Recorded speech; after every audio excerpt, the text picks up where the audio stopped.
dari program studi Pendidikan Biologi Universitas Katolik Widya Mandira Kupang. Di sini kami akan menjelaskan mengenai struktur anatomi pada batang monokotil dan batang dikotil. Jadi, kelompok kami telah membuat alat peraga yang alat dan bahannya digunakan dari barang bekas, yaitu ada kaleng bekas, ada kertas karton, ada lem, gunting, dan juga penggaris. Baik, sebelumnya kami akan memperkenalkan diri kami masing-masing. Saya Lucia Mulia dengan nomor regi 1412025. Dan saya Yusriani Beatrix Abi nomor regi 1412019.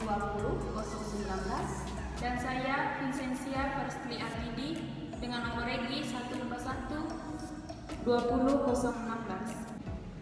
Jadi, sebelum menjelaskan mengenai struktur anatomi pada batang dikotil dan monokotil, terlebih dahulu kita harus mengetahui apa itu batang, pengertian dari batang tersebut. Jadi, di sini saya akan menjelaskan pengertian dari batang.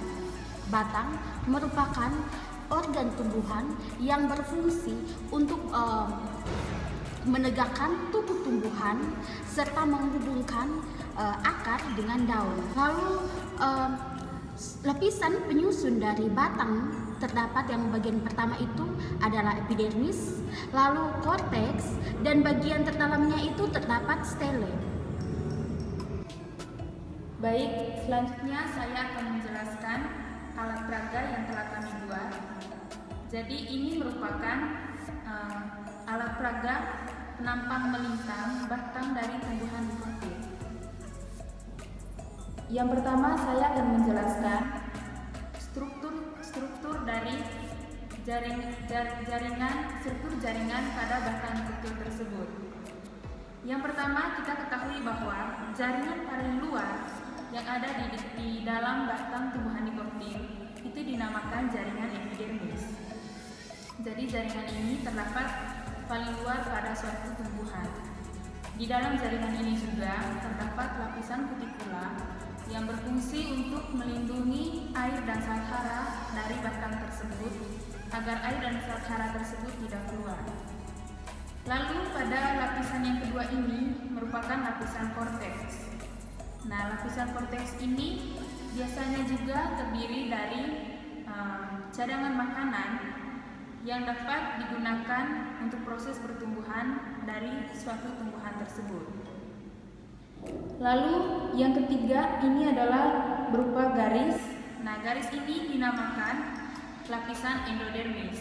Lapisan endodermis juga disebut sebagai lapisan yang menjadi pembatas antara inti di dalam batang dengan jaringan yang ada di luar lapisan endodermis seperti jaringan korteks dan juga jaringan epidermis. Lalu di dalam sini juga terdapat jaringan pembuluh yang terdiri dari vesilen dan floem.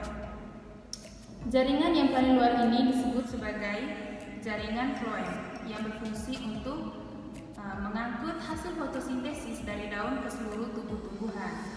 Sedangkan yang paling dalam ini disebut jaringan vesilen yang ada berupa bintik-bintik putih ini dinamakan sebagai jaringan vesilen yang berfungsi untuk mengangkut air dan zat hara dari akar menuju daun agar digunakan sebagai bahan baku untuk proses fotosintesis pada daun. Lalu yang di tengah sini yang berwarna pink ini dinamakan empulur. Lalu yang menjadi pembeda antara batang dikotil dan monokotil yaitu ada tidaknya kambium. Nah, di dalam batang dikotil itu terdapat kambium.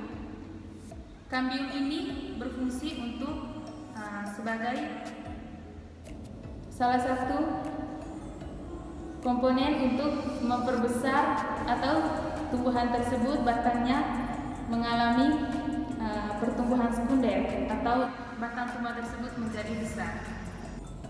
Selanjutnya yaitu struktur batang monokotil. Struktur batang monokotil terdiri dari yang pertama jaringan epidermis, yang kedua jaringan pengangkut yang terdiri dari xilem dan floem, dan yang ketiga empulur. Pada batang monokotil tidak memiliki kambium. Hal ini dapat menyebabkan batang monokotil tidak mengalami pembesaran diameter tidak sama seperti pada batang dikotil. Nah, di sini adalah ada alat peraga yang kami buat. Di sini terdapat jaringan, yang pertama jaringan epidermis. Jaringan epidermis ini yang terletak di bagian yang paling luar dari batang yang berfungsi untuk melindungi batang dari tumbuhan. Yang kedua, jaringan pengangkut. Secara umum, yang warna merah muda ini dinamakan jaringan pengangkut atau pembuluh. Jaringan pengangkut atau pembuluh adalah jaringan yang berfungsi untuk proses mengangkut zat-zat dari dalam tumbuhan. Di dalam jaringan pengangkut terdapat xilem dan floem. Xilem berfungsi untuk mengangkut air dan mineral dari akar ke daun untuk proses fotosintesis. Dan selanjutnya adalah floem. Floem berfungsi untuk mengangkut hasil fotosintesis ke tumbuhan untuk bisa berkembang dan bertumbuh. Dan yang terakhir adalah empulur. Yang warna hijau muda ini dinamakan empulur. Empulur adalah jaringan yang terletak di dalam yang paling dalam tumbuhan yang berfungsi untuk menyimpan cadangan makanan. Itu adalah penjelasan tentang struktur batang monokotil. Jadi pada tumbuhan dikotil, susunan jaringan pembuluhnya ini berada dalam satu lingkaran. Sedangkan pada tumbuhan monokotil, susunan jaringan pembuluhnya itu tersebar di antara empulur. Bisa dilihat di sini. Baik teman-teman, demikian pemaparan materi dari kelompok kami tentang struktur anatomi batang tumbuhan monokotil dan dikotil. Semoga materi ini bermanfaat bagi kita semua. Terima kasih.